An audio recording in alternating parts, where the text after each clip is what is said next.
The morning sun was bright over Seoul when the sky suddenly turned dark. Giant alien ships appeared above every major city on Earth. The ships were massive, bigger than any building humans had ever made. They blocked out the sunlight with their strange, glowing hulls. Jiho Kim, the president of South Korea, stood in his office watching the news feeds from around the world. The same thing was happening everywhere. New York, London, Tokyo, Moscow, all had these enormous alien vessels hanging in their skies like dark clouds.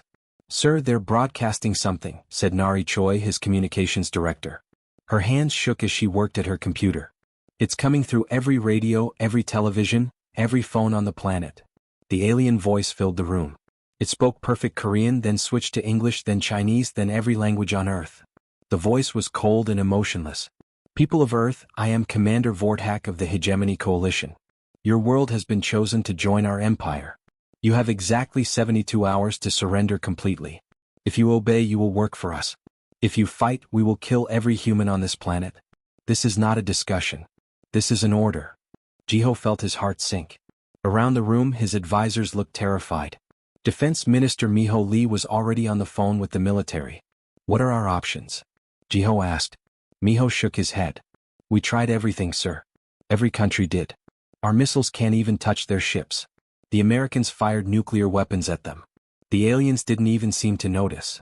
The alien ships had some kind of protective shield around them. Nothing Earth had could break through it. Every weapon humans had built over centuries of war was useless against these visitors from space. They've been watching us," said Dr. Sumi Park, the science advisor. "They know exactly how strong we are. They know we can't fight them." On the television screens, news reporters from around the world were all saying the same thing. World leaders were calling emergency meetings. Some were already talking about surrender.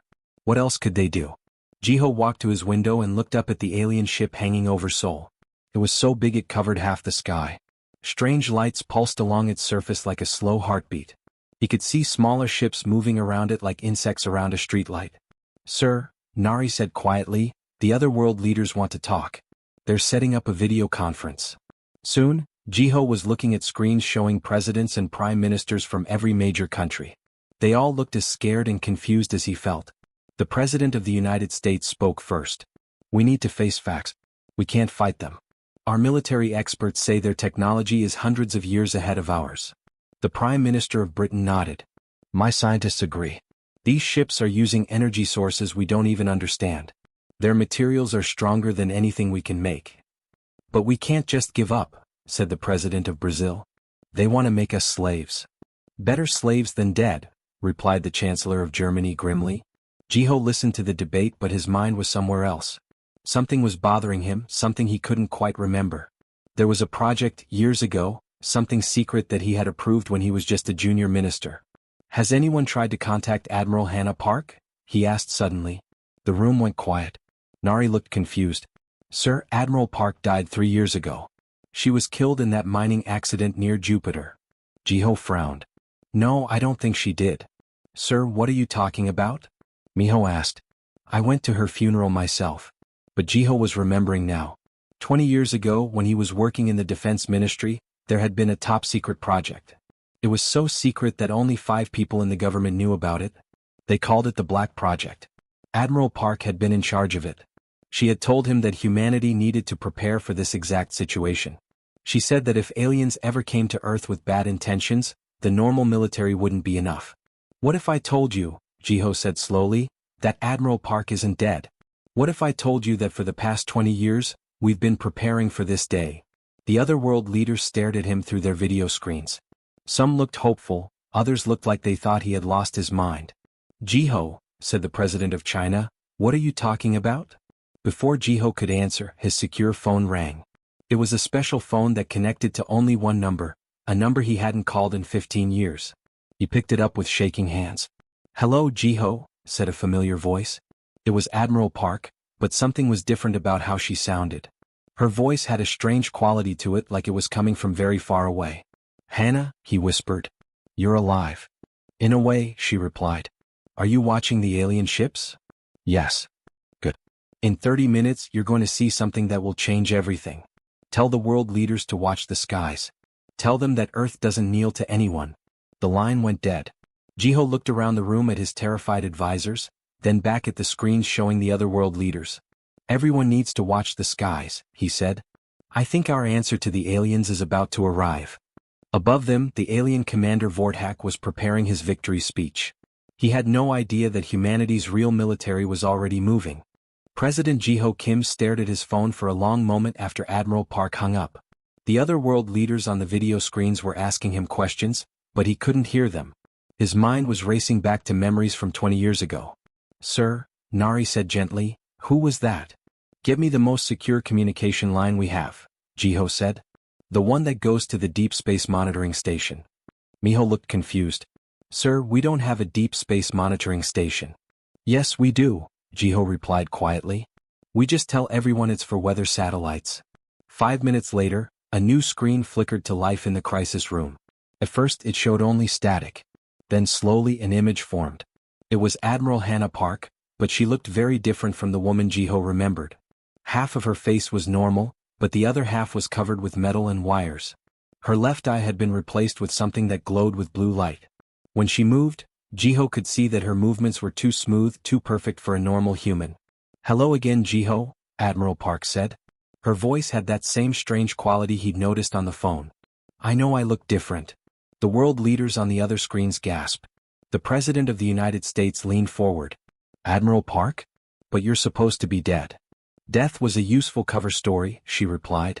"For 20 years my team and I have been preparing for this day. Every time we lost a deep space mission, every mining accident, every explorer who never came home, they all came to us." Behind Admiral Park, the camera showed a huge room filled with people working at computers and control panels.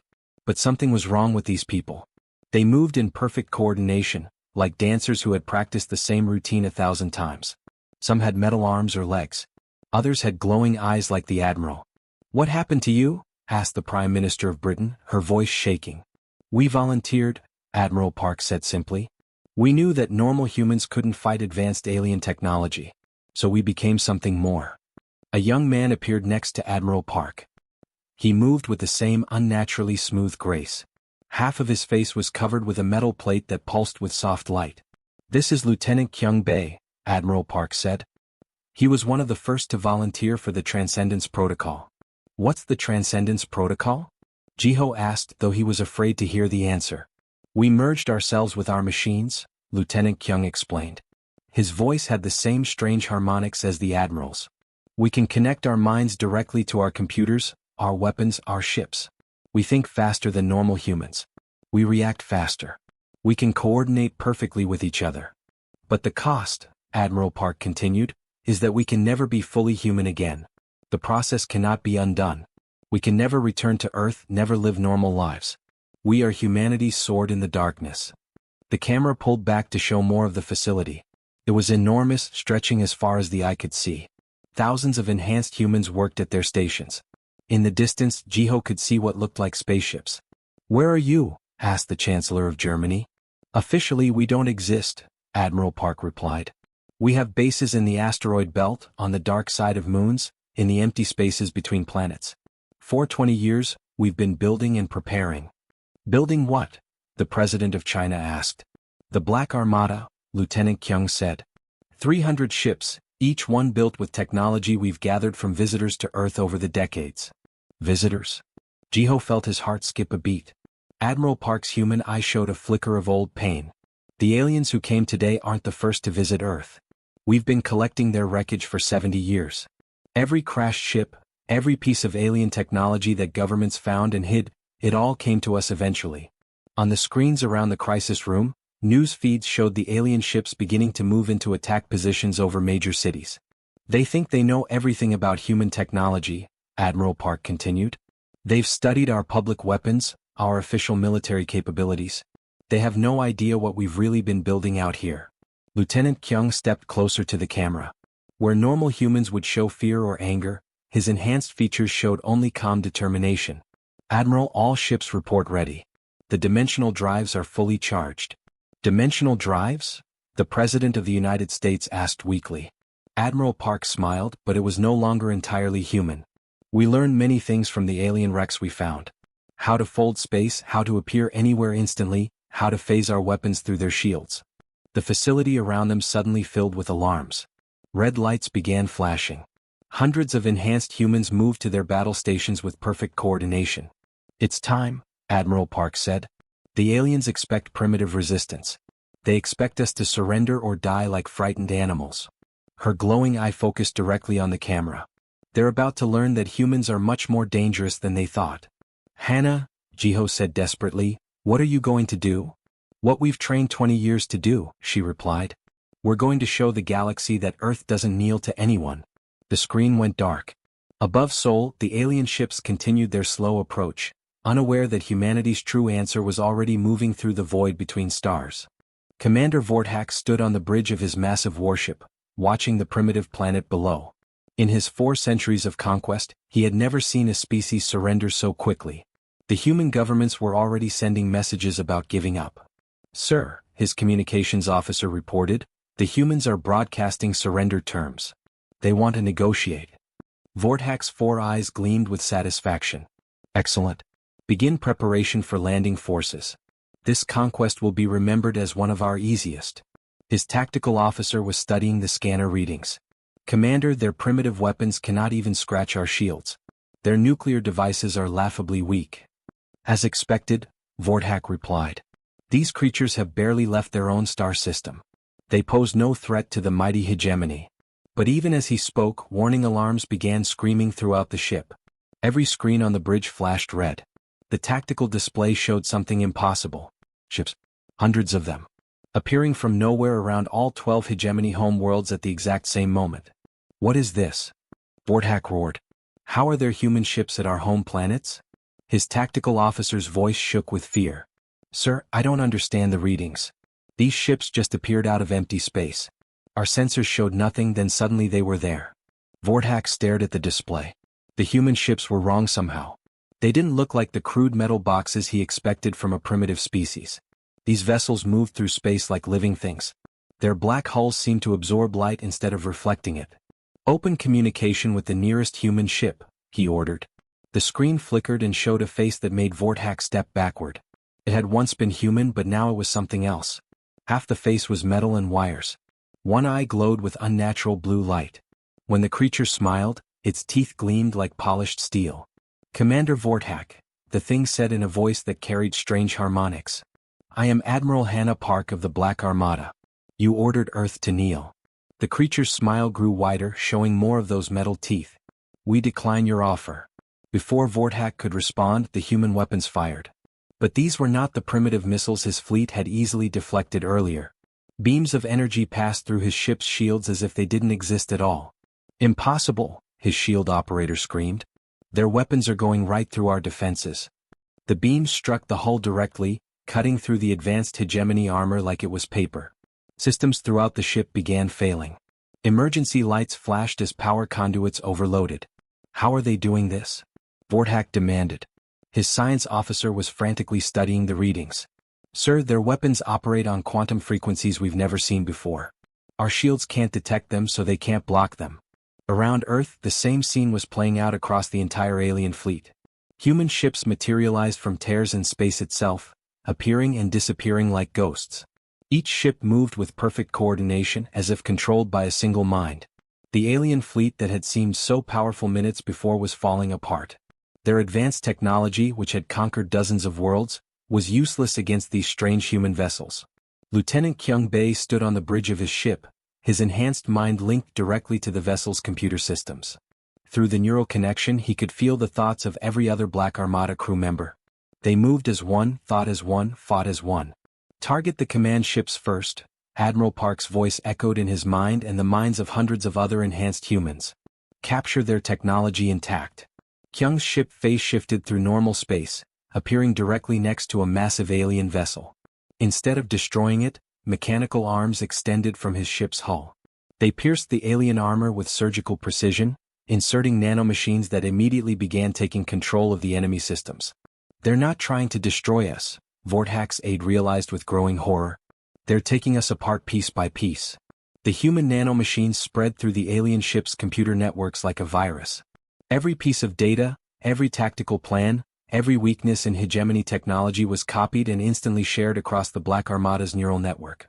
"Every ship they capture makes them stronger," Vorthak whispered. They're learning everything about us. Admiral Park felt the flow of information through her enhanced consciousness. Each alien ship that fell to the Black Armada revealed more secrets. Weapon frequencies, shield harmonics, fleet positions, military tactics, all of it flowed into the collective knowledge of the enhanced humans. On 12 different worlds, hegemony commanders were sending desperate messages to their home fleet. The humans are here. How did they get past our defenses? We need reinforcements immediately. But there would be no reinforcements. The human attack had been perfectly coordinated. Every major hegemony military base was under assault simultaneously. Their communication networks were being taken over by human nanomachines. Their most advanced warships were being dissected like laboratory specimens. Sir, Vorthak's communications officer called out, his voice breaking with panic, we're receiving surrender requests from the 5th and 7th fleets. The humans have broken through their lines completely. Vorthak watched his tactical display in disbelief. Red symbols showing destroyed or captured hegemony ships were spreading across the screen like a disease. The species he had dismissed as primitive was systematically dismantling the most powerful military force in the galaxy. Retreat, he ordered quietly. Signal all ships to retreat to the core systems. Sir? His aide asked in shock. You heard me, Vorthak said, his 4 eyes fixed on the image of Admiral Park that still filled his communication screen. We are no longer the hunters. We have become the prey. Commander Vorthak's fleet above Earth tried to fight back by targeting the planet itself.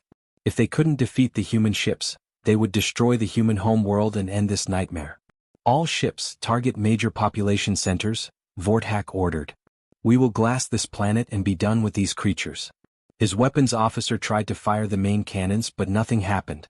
Sir, the weapons are not responding. What do you mean not responding? The firing controls are dead, sir. All weapon systems show ready but they won't fire. Deep beneath the Earth's surface, in a bunker hidden under Mount Everest, Chief Engineer Taehyun-oh watched his screens with satisfaction. For 20 years, his team had been preparing for this moment. The nanite infection is working perfectly, he reported to President Kim through a secure video link. Every alien ship that entered Earth's atmosphere was infected the moment they lowered their shields to scan our cities. President Kim watched from his crisis room as the alien ships above Seoul began to drift helplessly. What exactly did you do to them? Microscopic machines, Taehyun explained. They've been floating in our atmosphere for years, invisible and harmless to humans. But when alien technology tries to scan through them, they attach and begin rewriting the ship's computer codes. The aliens had made a fatal mistake. They thought Earth was defenseless, so they had lowered their shields to get detailed scans of human cities. In doing so, they had allowed billions of tiny machines to enter their ships.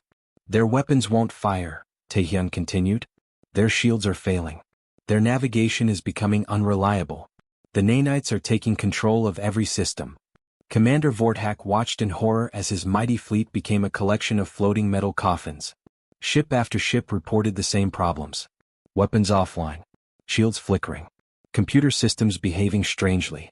How is this possible? He demanded. These humans are supposed to be primitive.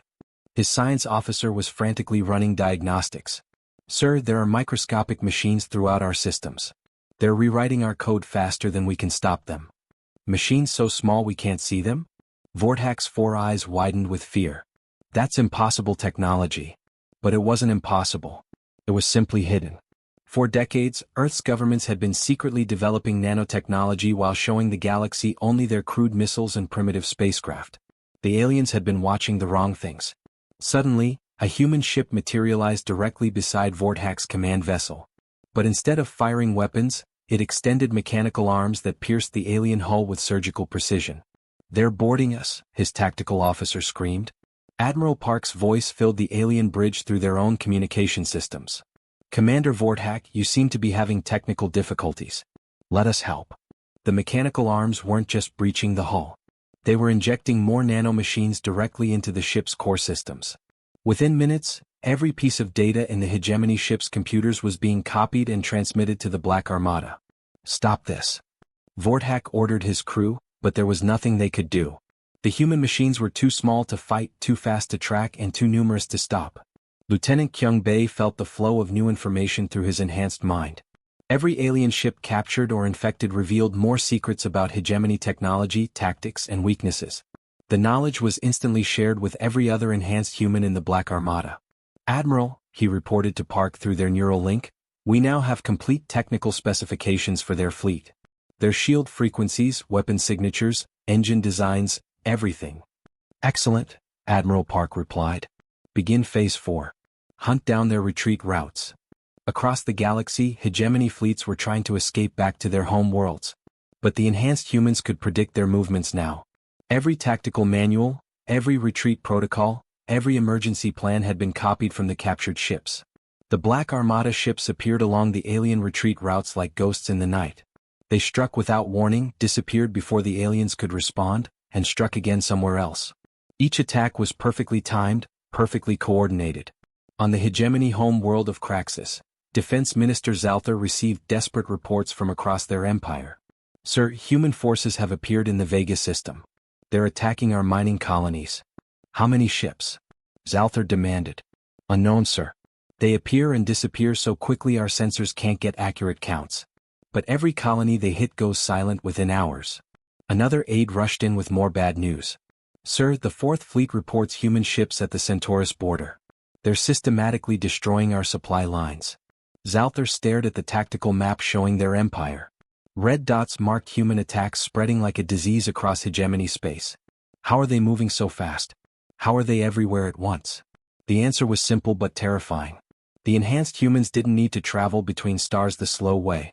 Their dimensional drives let them appear anywhere instantly. Their shared consciousness meant they could coordinate attacks across thousands of light years in real time. Back on Earth, President Kim watched the reports coming in from around the galaxy. The mighty hegemony coalition was falling apart. Their fleets were scattered, their colonies defenseless, their home worlds calling for help that would never come.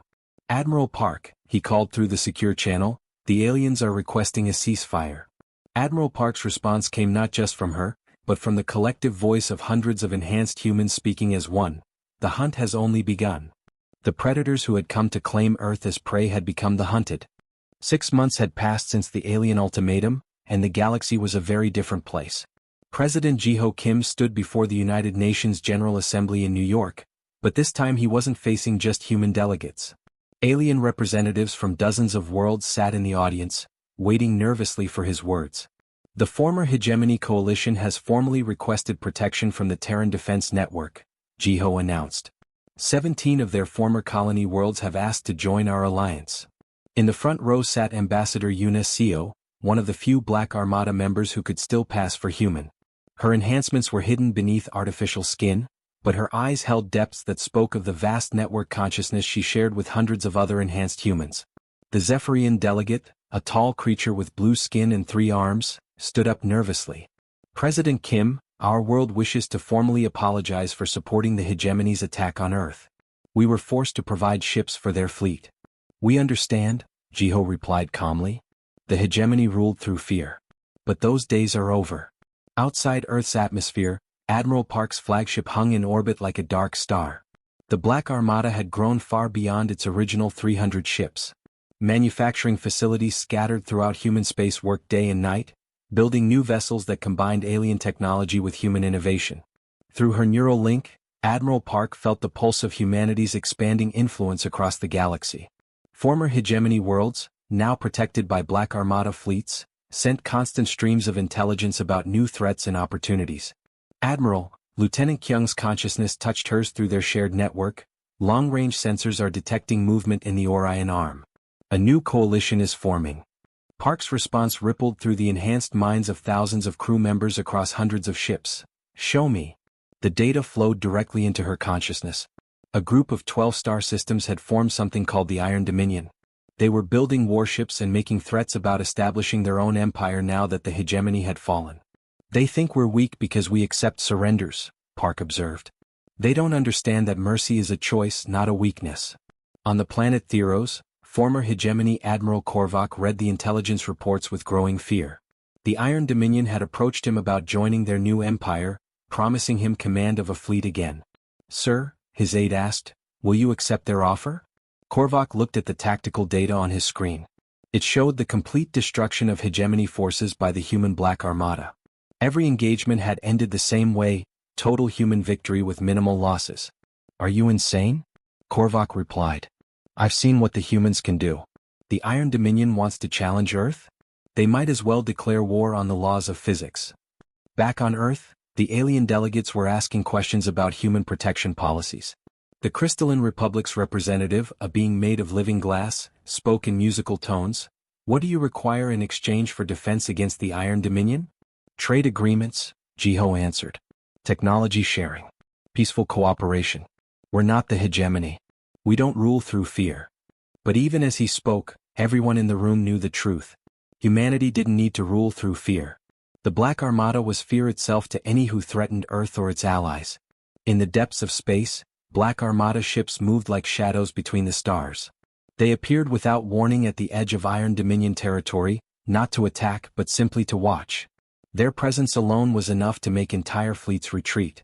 Commander Thex of the Iron Dominion stood on his bridge, staring at the scanner readings that showed a single human ship just sitting there, observing his fleet. Sir, should we engage? His weapons officer asked. With what? Thex replied bitterly. Our weapons can't touch them. Our shields are useless against their technology. That one ship could probably destroy our entire fleet. He had studied the reports from the Hegemony War. Human ships that could appear anywhere instantly. Weapons that passed through any defense. Crew members who thought and moved faster than normal beings. It wasn't a war, it was extermination. Send a message to High Command, Thex ordered. Tell them the Iron Dominion surrenders. We formally request to join the Terran Alliance. Admiral Park received the surrender message with satisfaction but no surprise. Word of humanity's capabilities had spread throughout the galaxy. The species that had once been ordered to kneel was now the power that others kneeled to. Another peaceful resolution, Lieutenant Kyung observed through their neural link. The best kind, Park replied. Every world that joins us willingly is one less world we have to conquer by force. President Jiho Kim stood at his office window looking up at the stars.